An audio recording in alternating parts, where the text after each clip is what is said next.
Hello और good morning बच्चों, very very good morning. कैसे हो आप लोग? सब बढ़िया, मस्त। तो आज हम आ गए हैं यूनिट एंड मेजरमेंट के लेक्चर नंबर 3 में, जिसमें हम आप लोग को बताएंगे डायमेंशनल के सेकेंड यूज। अगर आप लोग हमारा पुराना वीडियो नहीं देखे हैं तो कोई बात नहीं, तब भी आपको ये लेक्चर समझ में आएगा, लेकिन आपको वीडियो नंबर 1 लेक्चर फर्स्ट आपको देखना होगा, ठीक? तो यस, मेरा नाम है आदित्य सोनी और आप अपने प्यारे से चैनल अभी टारगेट स्टडी क्लासेस में आपका स्वागत है। तो हमने पिछले लेक्चर में आप लोग को बताया था कि कोई भी कांस्टेंट है तो उसका हम कैसे निकालेंगे डायमेंशनल। हमने 30 मिनट 33 मिनट का लेक्चर बनाया था, उसमें हमने फर्स्ट यूजर बताया था, और आज हम थर्ड लेक्चर में आज हम बताएंगे uses of dimensional point second. इसमें क्या है? पॉइंट सेकेंड क्या है? टू चेक वैलिडिटी ऑफ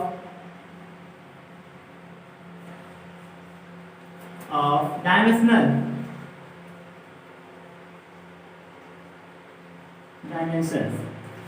तो बच्चों, इसमें कुछ नहीं करना है, बस हमको इक्वेशन दी रहेगी, हमको ये चेक करना है कि क्या वो इक्वेशन सही है या नहीं है।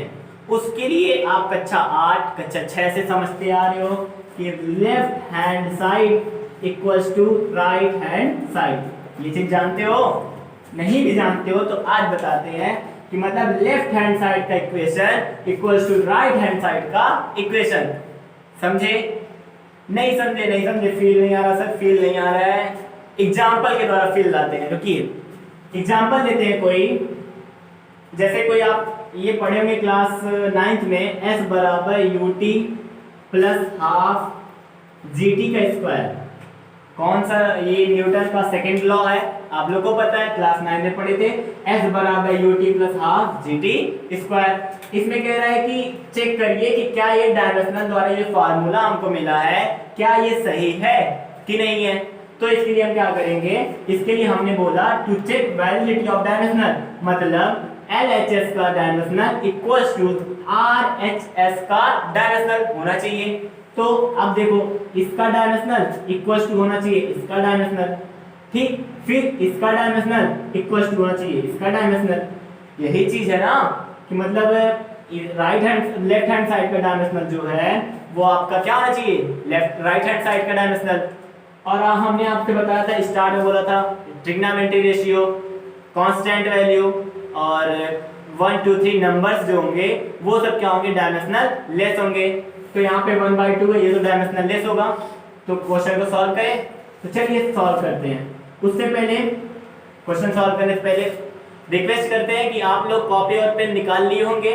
कॉपी और पेन निकाल कर अपना फेयर स्वयं बनाएं। तो स्टार्ट करते हैं ये क्वेश्चन। तो बेटा यस, क्वेश्चन में बोल दिया है कि दिस इक्वेशन दिया है, ये इक्वेशन दिया है गिवन द, और इसमें बोला है कि एस आपका जो है वेयर इज एस, एस है लेंथ या डिस्टेंस, और u velocity, g gravity, velocity acceleration, gravity acceleration,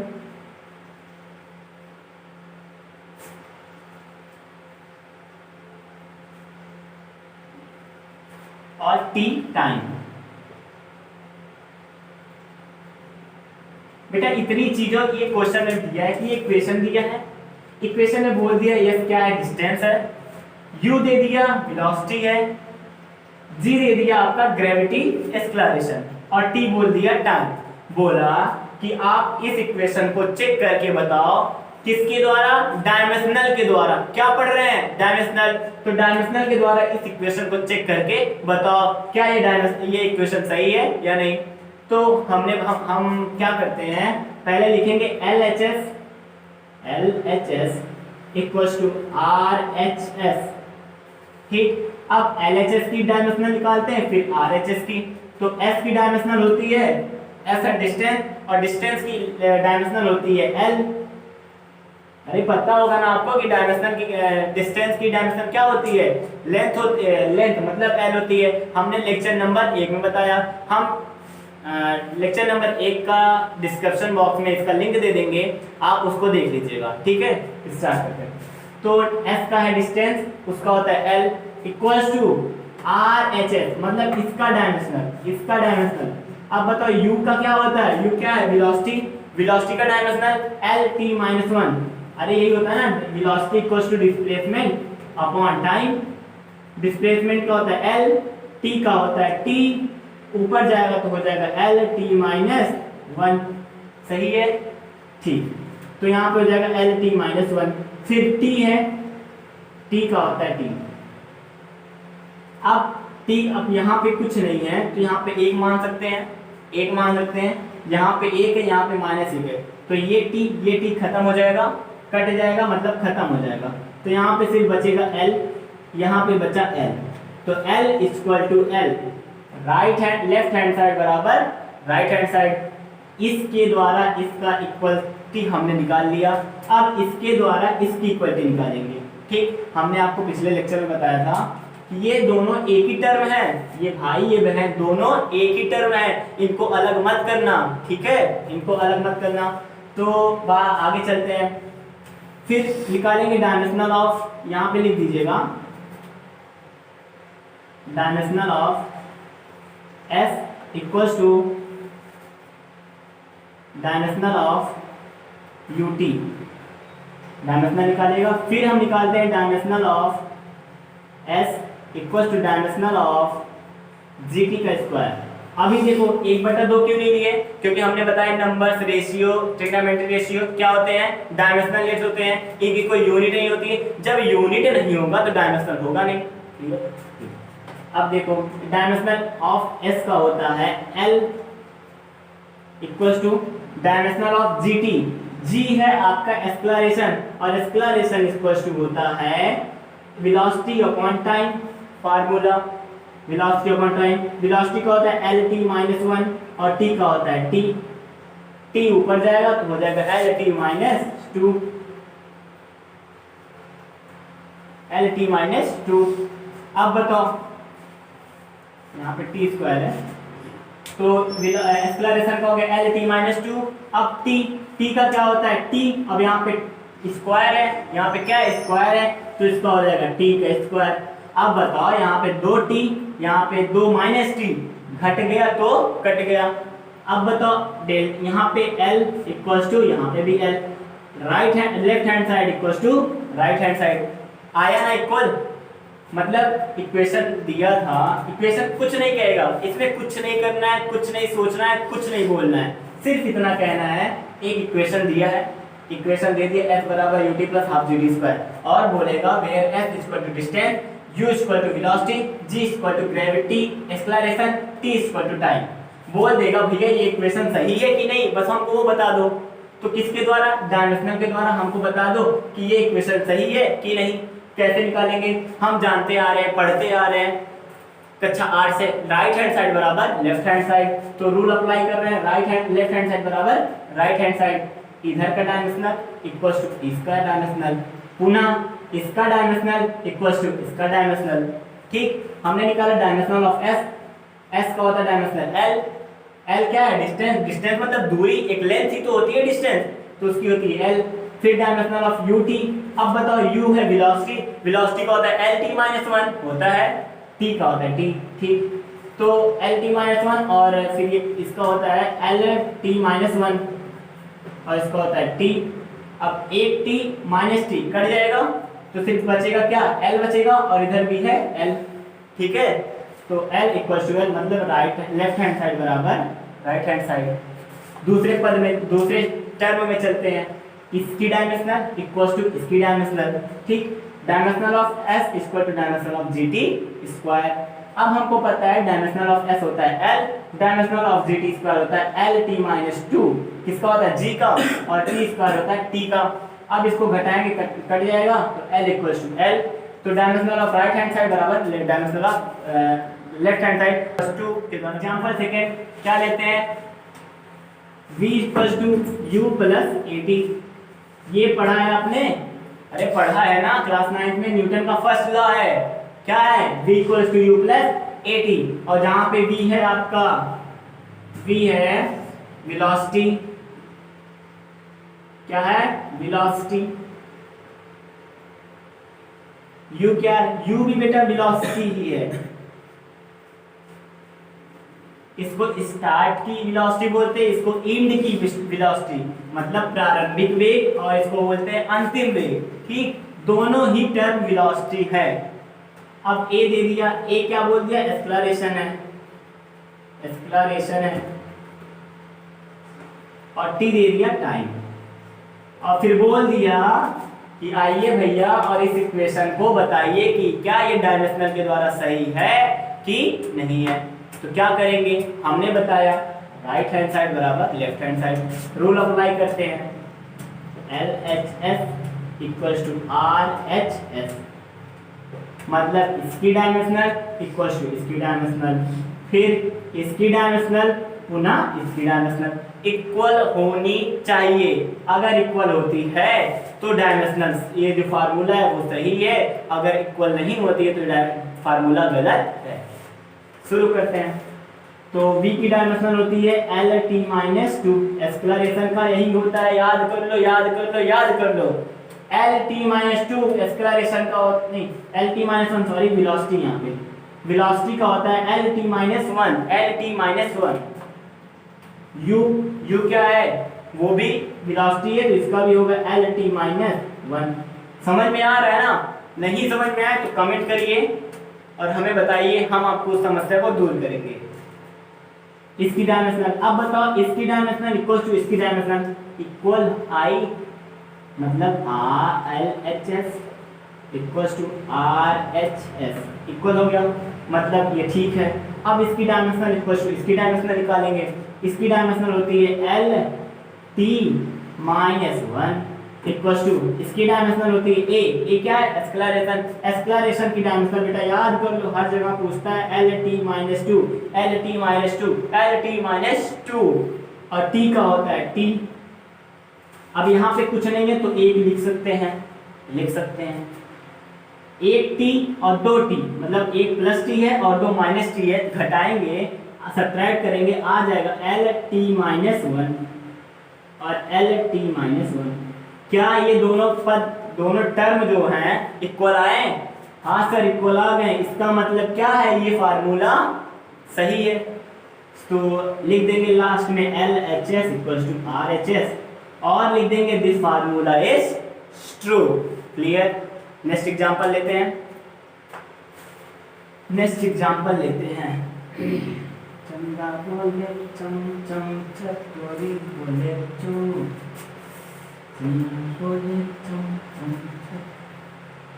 next example क्या ले, क्या ले, क्या ले? नेक्स्ट एग्जांपल क्या ले?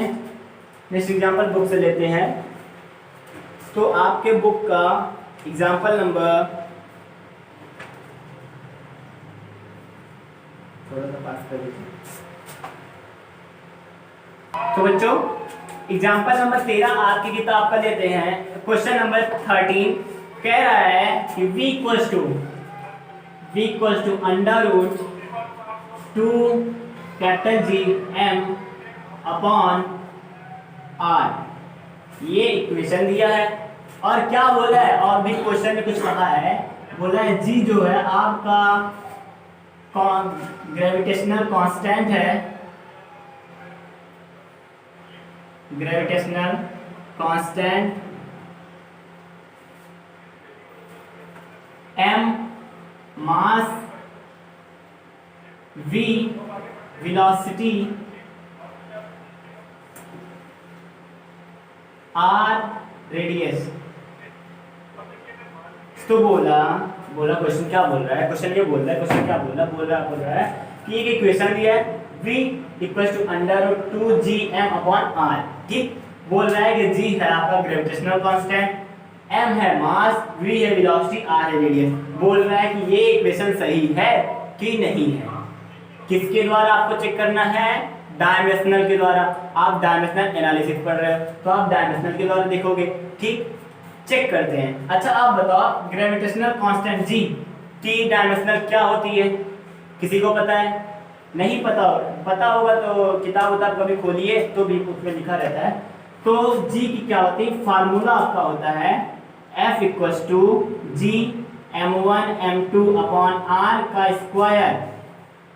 ये आपको ग्रेविटेशनल फोर्स ग्रेविटी वाले चैप्टर में मिलेगा ये फार्मूला। तो हमको जी का निकालना है, तो जी के निकालने के लिए हम क्या करेंगे? R square upon m1 m2 equals to G. ठीक, या फिर फोर्स का क्या होता है? M L T minus two, R का होता है एल का स्क्वायर, एम का होता है एम मास का एम, और एक मास है तो एम, बस m L T minus two force का, रेडियस का होता है आर की पावर 2 क्योंकि यहाँ पे 2 है, मास का होता है एम, दो मास है तो 2m। क्लियर यहाँ तक? अब देखो m, अब यहाँ पे 2m है, यहाँ पे एक m है, 2m ऊपर जाएगा माइनस 2m हो जाएगा, और 1m ऑलरेडी है तो माइनस 2m प्लस 1m बराबर माइनस 1m माइनस 1। क्लियर? अब देखो यहाँ पे L 1 है, यहाँ पे L 2 है, तो 1L और 2L बराबर 3L। क्लियर यहाँ तक? इसके बाद t की पावर माइनस 2। क्या यहाँ इसकी यहाँ तक समझ में आया? पक्का पक्का पक्का समझ में आया यहाँ तक? आगे बढ़े? कंफर्म? चलिए आगे बढ़ते हैं। तो ये हमको जी का क्या मिल गया? डायमेंशनल मिल गया। मास का पता है हमको, m होता है, r का पता है, l होता है। वेलोसिटी का क्या है? Velocity equals to displacement upon time. Displacement का होता है l, t का होता है t, हो जाता है l t माइनस 1। इसका भी पता चल गया, मतलब सारे का डायमेंशनल पता चल गया। अब यहाँ पे चलते हैं, यहाँ पे लगाना है LHS इक्वल्स टू RHS। ठीक, अब बताओ अंडर रूट है, ये अंडर रूट है, रूट का मतलब होता है 1/2। तो इस इक्वेशन को हम ऐसे भी लिखते हैं 1/2 two g m upon r लिख सकते हैं। ये 2 से 2 कट गया। अब इक्वेशन बन रहा है v equals to g m upon r। ये इक्वेशन बना। अब बताइए इसका हमको डायमेंशनल लेना है, इसका डायमेंशनल लेना है। अगर दोनों का डायमेंशनल इक्वल हो गया तो ये फार्मूला सही है, नहीं तो नहीं सही है। अब वेलोसिटी का क्या होता है? L T minus 1 equals to G का अभी हमने निकाला m की पावर -1 l क्यूब, m की पावर -1 l क्यूब और t की पावर -2। ये हमने इसका g का निकाला डायमेंशनल। m का डायमेंशनल होता है m, r का डायमेंशनल होता है l। यहां तक क्लियर? कोई समस्या कुछ भी हो कमेंट करके आप जरूर पूछेंगे, हम उसका सलूशन अगले वीडियो में जरूर देंगे। तो आगे यहाँ पे मिटा देते हैं जरा सा, तो इसके आगे लिखते हैं l T minus 1 equals to, अब बताओ एक एल नीचे है 3L ऊपर है, एक एल नीचे है 3L ऊपर है, तो एक एल ऊपर जाएगा माइनस में हो जाएगा, और 3 में से 1 घटेगा आएगा -2। कितना आएगा? और एक m यहाँ पे है, कुछ नहीं तो 1 है, 1m, और यहाँ पे -1m, तो ये तो भैया कट जाएगा, खत्म हो जाएगा m की कहानी खत्म। तो हो जाएगा m की पावर 0 हो जाएगा, मतलब कुछ नहीं। अब बताओ l क्यूब और -1 ऊपर आएगा तो आ जाएगा l की पावर 2। क्या यहाँ तक सही है? कंफर्म? ठीक। अब बच रहा है t की पावर -2। ठीक, इसका मतलब समझे? अब बताओ क्या ये इक्वेशन सही है? नहीं सही है, क्योंकि देखो बेटा इसका डायमेंशनल क्या आया? एल टी माइनस 1, इसका डायमेंशनल क्या आया? L square T minus 2, L square T minus 2। तो इससे हमको क्या मिल रहा है कि इस LHS बराबर RHS इक्वल नहीं आ रहा है। तो इससे हमको ये मतलब मिलता है कि ये इक्वेशन सही नहीं है।